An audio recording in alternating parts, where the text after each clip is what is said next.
अस्सलाम वालेकुम dear students, मैं हूं हिना शौकत, आपकी केमिस्ट्री की टीचर। और आज के इस लेक्चर में हम कंटिन्यू करेंगे हमारी properties for liquid state of matter. और आज के इस लेक्चर में हम पढ़ने वाले हैं 3 प्रॉपर्टीज जो कि हैं freezing point, diffusion and density. Dear students, as you know हम डिस्कस कर रहे हैं हमारा chapter number 5 which is about physical states of matter. और इसमें हम पढ़ रहे हैं हमारा topic 5.3 which is the typical properties for liquid state of matter. और इन properties में so far we are done with discussion about evaporation, vapor pressure and boiling point. और आज के इस लेक्चर में हम मज़ीद कुछ properties डिस्कस करेंगे जो कि हैं for liquids. So start करते हैं with our topic 5.3.4 which is freezing point. मुझे लगता है कि आप में से ऐसा कोई भी नहीं होगा जिसे ये ना पता हो कि फ्रीजिंग का मतलब क्या होता है। फ्रीज मतलब when a liquid turns into solid, और वो टेम्परेचर जिस पे लिक्विड टर्न करता है सॉलिड में we call it as freezing point, freezing temperature. Now when liquids they are cooled, the vapour pressure of the liquid decreases and a stage will come when vapor pressure of a liquid state becomes equal to the vapor pressure of the solid state. और उस point पे क्या होगा, at that particular temperature liquid and solid they will coexist मतलब वो दोनों ही exist करेंगे in the form of dynamic equilibrium, and this is called the freezing point of a liquid. हमने देखा था कि वेपर प्रेशर में भी ऐसा होता था कि डायनामिक इक्विलिब्रियम अचीव किया जाता था।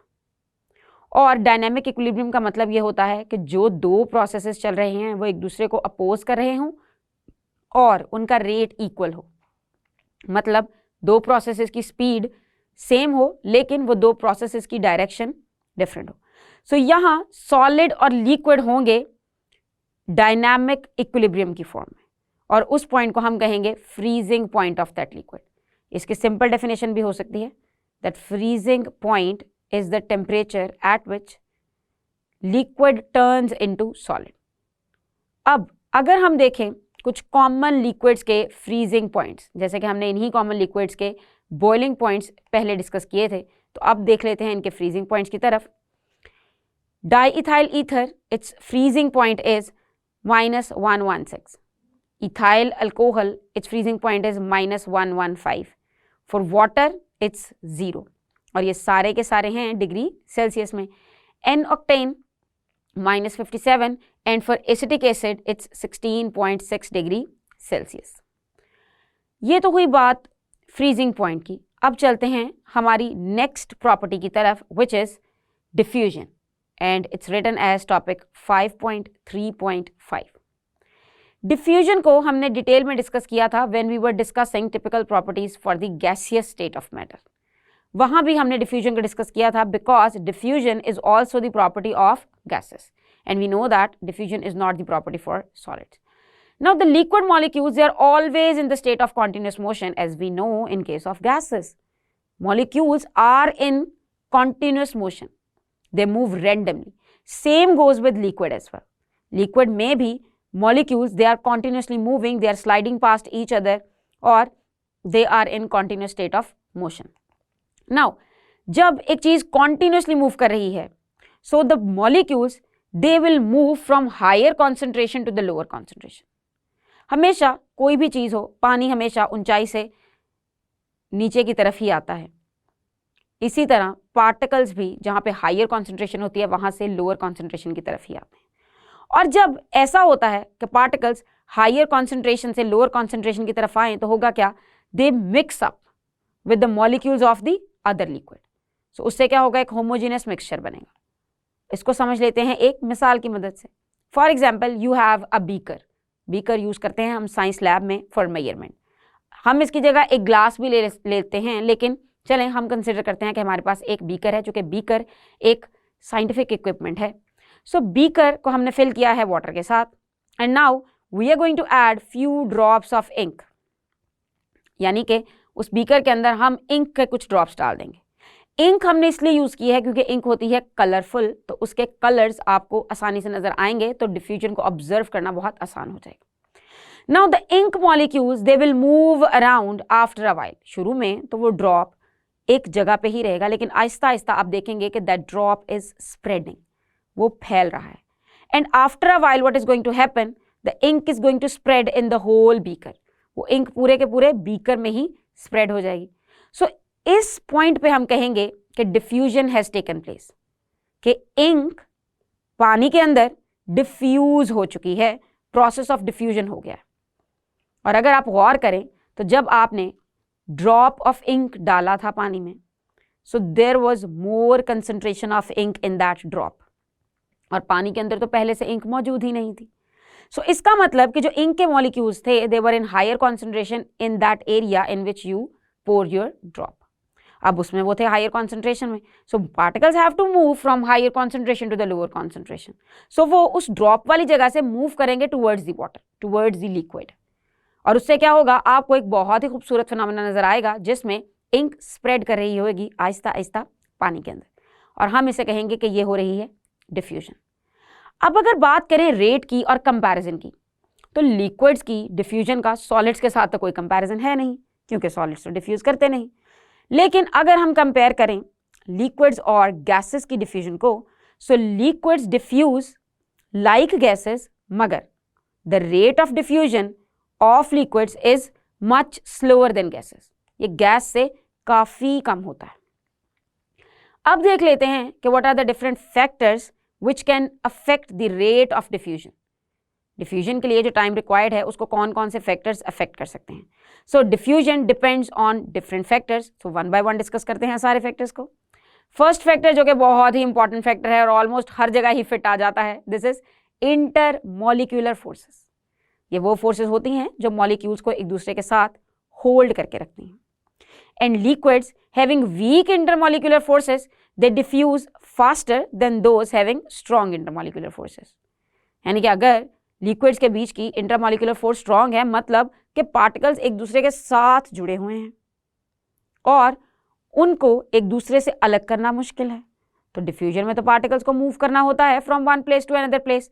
तो अगर इंटरमॉलिक्यूलर फोर्स स्ट्रॉन्ग होगी तो क्या पार्टिकल्स का या मॉलिक्यूल्स का मूव करना आसान होगा? यकीनन नहीं। सो अगर इंटरमॉलिक्यूलर फोर्स स्ट्रॉन्ग है तो डिफ्यूजन भी क्या होगी? स्लो। सो हम कह सकते हैं डिफ्यूजन और इंटरमॉलिक्यूलर फोर्स एक दूसरे के इनवर्सली प्रोपोर्शनल है। अब चलते हैं नेक्स्ट फैक्टर की तरफ, which is size of molecules. जी हाँ, डिफ्यूजन बहुत ज़्यादा डिपेंडेंट होती है साइज ऑफ द मॉलिक्यूल पे, बहुत ज़्यादा।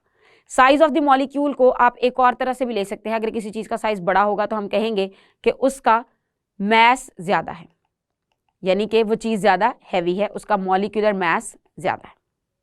सो साइज ऑफ द मॉलिक्यूल, या फिर आप कह सकते हैं कि mass of the molecule, that how heavy a molecule is, ये इफेक्ट करेगा रेट ऑफ डिफ्यूजन को।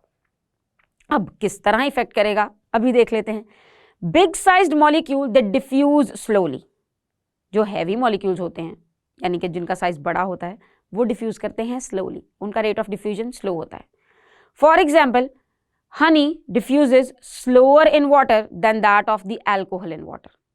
हनी एक ऑर्गेनिक कंपाउंड है और हनी में और भी काफ़ी चीज़ें मौजूद होती हैं। आपने देखा है कि शहद काफ़ी थिक होता है, शहद की कंसिस्टेंसी काफ़ी थिक होती है as compare to alcohol.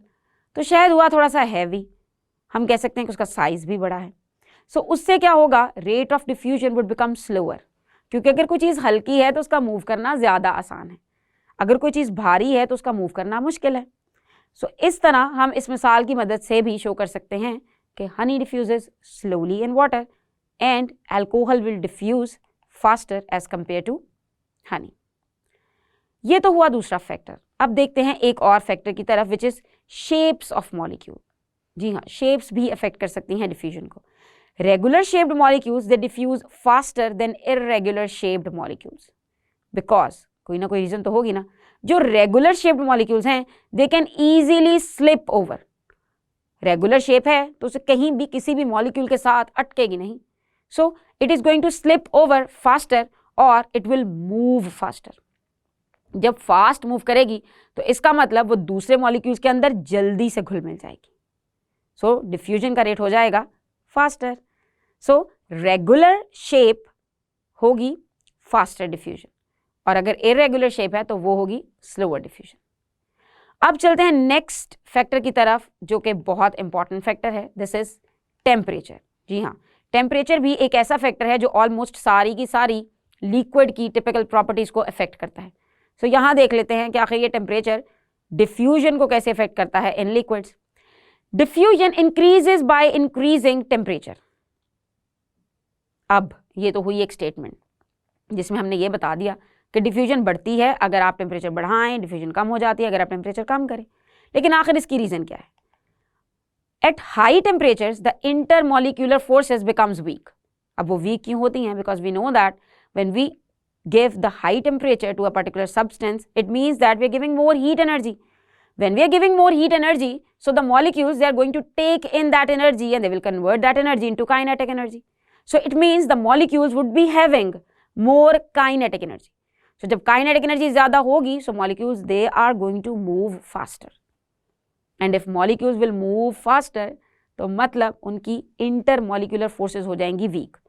Fast का मतलब है वो एक दूसरे से दूर जाने की कोशिश करेंगे, तो इंटरमॉलिक्यूलर फोर्सेस हो जाएंगी वीक। अब इस केस में क्या होगा? अगर इंटरमॉलिक्यूलर फोर्सेस वीक हैं तो you know that diffusion would become faster. So temperature बढ़ाने से बढ़ेगी काइनेटिक एनर्जी, डिक्रीज होगी इंटरमॉलिक्यूलर फोर्स और डिफ्यूजन का रेट हो जाएगा ज्यादा।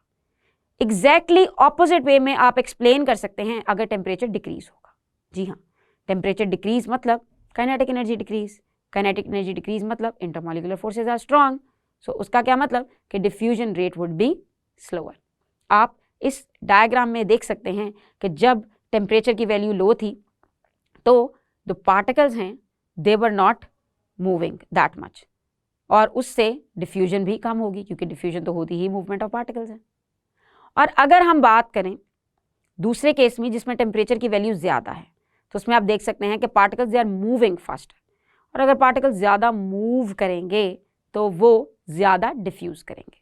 Remember the definition of diffusion all the time, it is the movement of particles from the area of higher concentration to the area of lower concentration. So if a particle can not move, it cannot diffuse. This is the only phrase which is going to help you to learn that solids cannot diffuse, because the particles, they are fixed at their particular positions and they cannot move. And if they cannot move, it means they cannot diffuse. और अगर इसी को compare करें gases से, तो yes, gas particles, they can move. They have very high kinetic energy. They have very low intermolecular forces. They can move around easily. So if they can move around easily, it means that they can diffuse easily. ये तो हुई सारी discussion related to diffusion with liquid state of matter. अब हम चलते हैं एक और बहुत इंपॉर्टेंट प्रॉपर्टी की तरफ, जो कि है density, which is given as topic 5.3.6। Density को समझने के लिए सबसे पहले देखते हैं डेंसिटी की डेफिनेशन की तरफ। Density is the mass per unit volume of a substance, यानी कि कोई भी सब्सटेंस जिसकी आप डेंसिटी की बात करते हैं उसका कितना मास पर यूनिट वॉल्यूम है, उसे हम कहेंगे density. It is represented by D and its formula is D is equal to M over V. Small m stands for mass and v stands for volume. So density is equal to mass per volume. और इसका unit भी कुछ इस तरह से होगा, ग्राम पर centimetre cube, ग्राम पर डेसीमीटर क्यूब।